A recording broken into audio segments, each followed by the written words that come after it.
Morning, people. Afternoon or evening, wherever you're from. I keep forgetting I'm no longer on a local platform. I'm now on an international platform. But let's talk about these little Corsas or Vauxhalls, like you guys know them, the 8 valves, the older models. So the model I'm driving is a 2004 limited edition PSI. And this particular model is only manufactured in South Africa. So they're nowhere else in the world but South Africa, and I think it's Philippines and Malaysia. And I think you did get it in Australia as well. Overfueling matters on this vehicle is a very broad setup when it comes to finding overfueling issues on this one. But let's just talk about one right now. The timing belt. Just the timing belt and tensioner setup on this particular models. Corsa B, sorry. Opel Corsa B, or I don't know if you guys have it as Mark 1, Mark 2, Mark 3, I'm not sure. But obviously this is the first model Corsa. So on this one, if your timing shifts within driving, meaning when you accelerate, it means the tensioner doesn't have enough tension.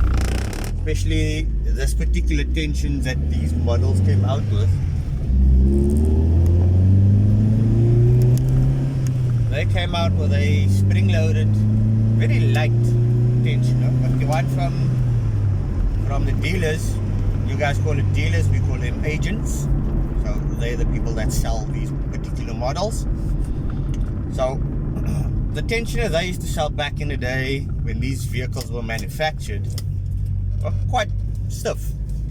But now, because they don't manufacture these cars anymore, you have to buy an aftermarket one.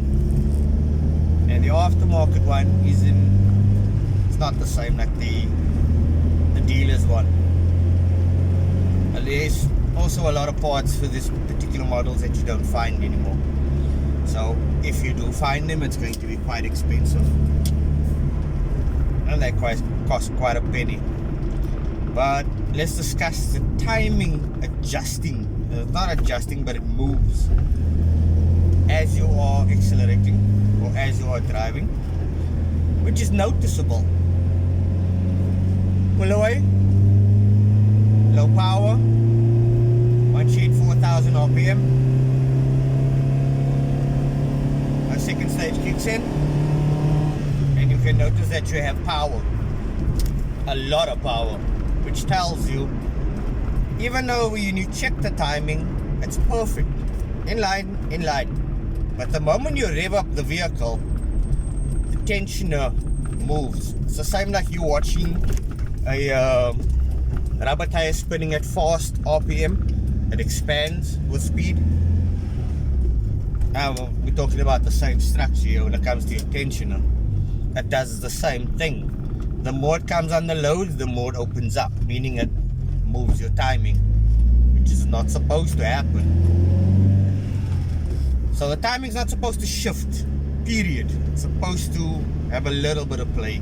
Not too much, just a little bit. Otherwise, you have a problem. Then it does what it's doing. So the moment you put your foot down, it immediately yanks on it. And it changes your timing immediately. So therefore, you won't get to the problem because in your mind you've set it correctly. That's why I don't use this model's tensioner on this models, or even the Astras for that matter, which is the Astra Fs that I'm talking about, the old models, all the 98s, 94s, 92 models, the earlier models. I can even include the Opel Record and Opel Commodore to that as well. They use the same tensioners. So the upgrade I do on these particular models, I put the Opel Corsa C, the Gamma. We call it a Gamma in South Africa. The tensioner on that one is the same tensioner that you'd find on the Z16 XEP, Z16 XERs, and the C16 XEP and XER and XELs, basically the same models. The tensioner is I call it a solid stay tensioner, because once you tension it, you lock it up with the Allen key and then you tie it down with a bolt so it stays where it is.